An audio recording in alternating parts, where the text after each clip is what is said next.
Okay, everybody. Boy, could I have made that week 12, the name of the week 12 module longer. I wish I had like some cute names or something. I don't know, like the Seven Dwarfs and Bambi, or I don't know what. Anyway, there we go. Landscape project, because that's sort of an ongoing thing. It's sort of been an ongoing thing, so maybe I should dump that. And the Asterids, the Lamiids within the Asterids, the subtribe of the subtribe. And then the Gentianales and the Solanales, which are, I'm going to say it again, they're super cool. But what's cool about these, especially like the Solanaceae family within the Solanales, and then I don't know if you're seeing this, but like I'm seeing this, especially with the week 11 stuff, is similarities in the way that the flowers look and similarities in some of their medicinal aspects or whatever. Like the Solanaceae has some wicked and super cool plants in it. I'm not as familiar with the gentians, but just in quickly looking at them, a lot of jasmines are on our list. Like, how many jasmines need to be on that list? There's only 200 plants. Anyway, I probably should have just made my own list, but who's got the time? Although now, if I was going to do it, I'd put a lot more natives on there, because I think anybody who loves plants is going to need to know natives as we go into the future with increasing water restrictions and all that stuff. So there. What was I saying? Yeah. Lots of cool plants in the gentian group, the gentian order as well, with many interesting fragrances and lots of medicinal uses. And then this week we have our fourth practicum, which so far y'all are doing so well at. I actually made it, instead of 25 minutes, I made it 20 minutes. I don't know. It's not that I don't want you to do so well, but I want there to be a little bit of, rather than I'm going to just Google each plant as we go.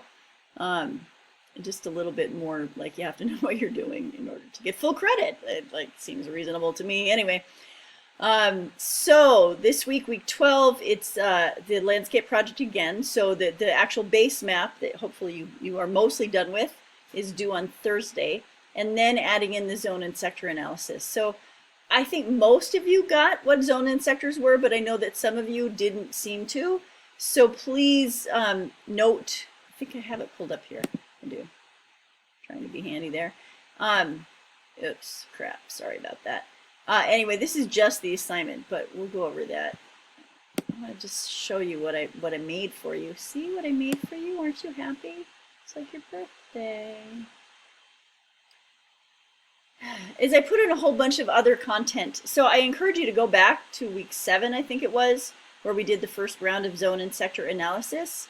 But this is other content too. So, if you went through that and you feel like you understood that, here's just some ways to refresh your memory and or add in like a different way of looking at it. So as an example, I found this, which I thought was lovely.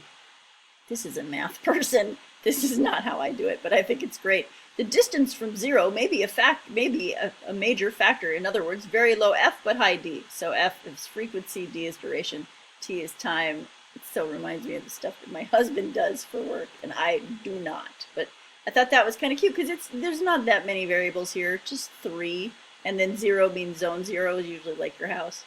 So I think it's a different way of looking at zones, but hopefully helpful, because it's not concentric circles. It's not like zones are a donut. You're like in the middle of the donut. It's zones just vary depending on how you use your property. Okay, and then with sectors, the outside influencing energies, thanks Larry.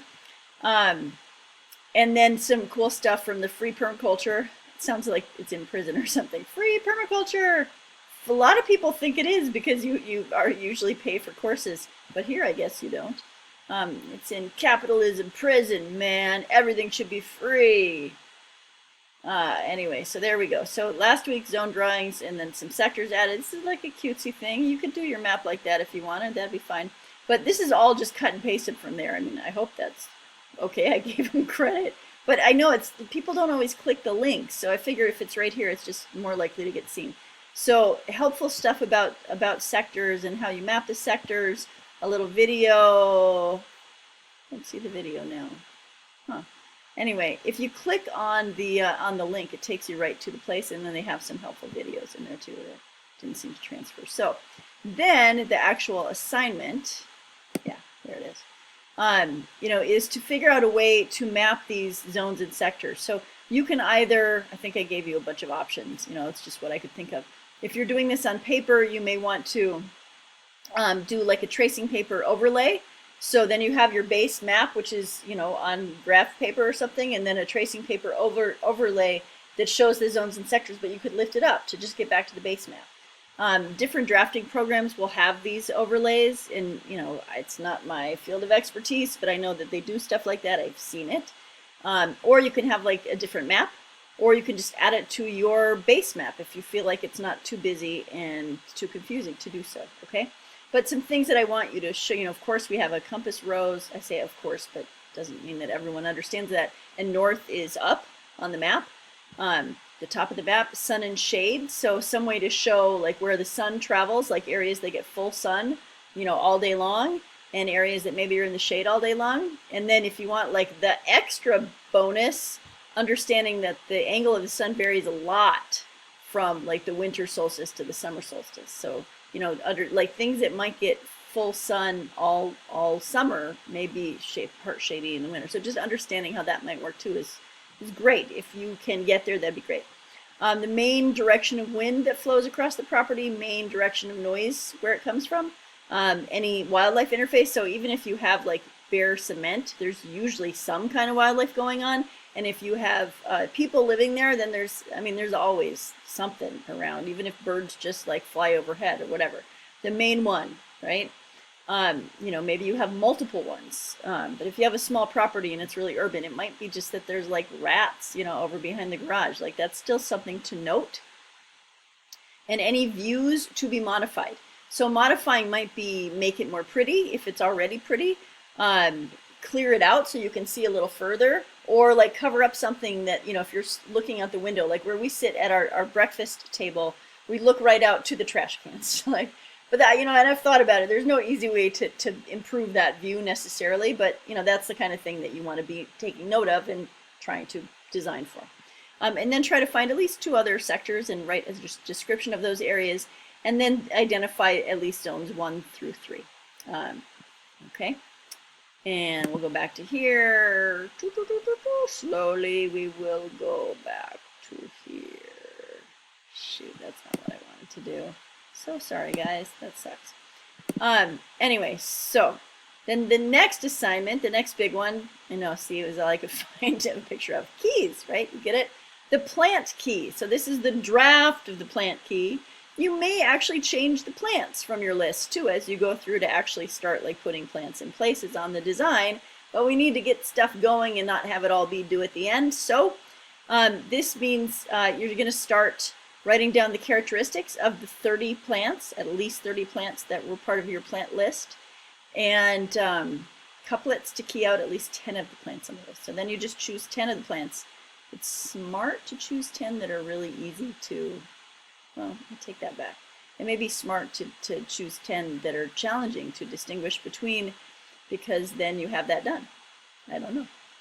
If you want a little easier push, whichever it is, then you choose 10 that are easy to identify. You know, one's a vine, one's a tree, stuff like that. Anyway, make sure you use observable characteristics, not identities. This plant is a shrub. You know, that's I guess that's observable, but really what we'd want to be looking for is height.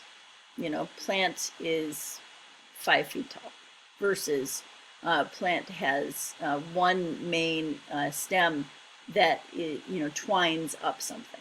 Right? So anyway, there we go. So there's an example. The last time we did this was quite a while ago. We didn't use it plants, so it may take a little something. But that's why it's the draft and not the final one. So I just want to make sure I'm talking about everything. We go over the gentian and the solanales and the gentianales. Yep. And then we talk about Toby, bless his heart. There we go. Okay, so now I'm going to pronounce the plants. I hope that this is helpful. I know I don't always know how to pronounce them. I try to be perfect, but I'm not. Let's see, maybe I should put in like an extra credit right now.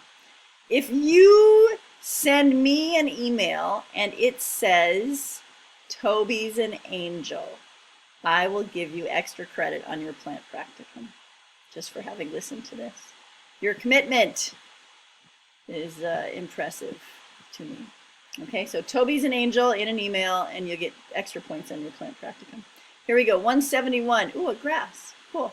Festuca glauca. I do actually know how to say that one.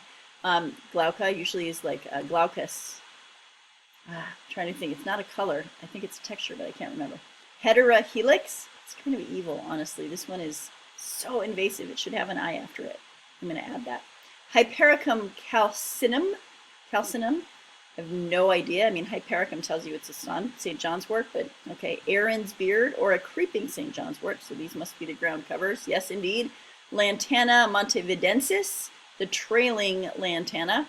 Mentha requenii, the Corsican mint, super cute, tiny little thing. Ophiopogon japonicus. Osteospermum fruticosum, the freeway daisy. What a sad name that is. Pachysandra terminalis. Pachysandra is like elephantine. Spurge sometimes, anyway, Japanese spurge. Weird. Like the leaves must be, I don't know. Rosmarinus officinalis. I think we all know what that is. It's just rosemary. Thymus serpillum. Woolly thyme. Trachelosperm asiaticum, the Asian jasmine. Verbena peruviana. What the hell is that? Chemedrifolia. That's the old name, I guess. I'm glad they changed it. Vinca minor. I think we also have Vinca major somewhere too. Anthurium andreanum. The anthurium, have that in my house. It's cool. Apidastra elatior. The aspidistra, otherwise known as the cast iron plant. It's kind of a cool thing. My neighbor has it growing all over the place, and it's very tropical looking, and apparently also somewhat drought tolerant for such a tropical looking plant. And that is it. Over and out. Remember, Toby's an angel.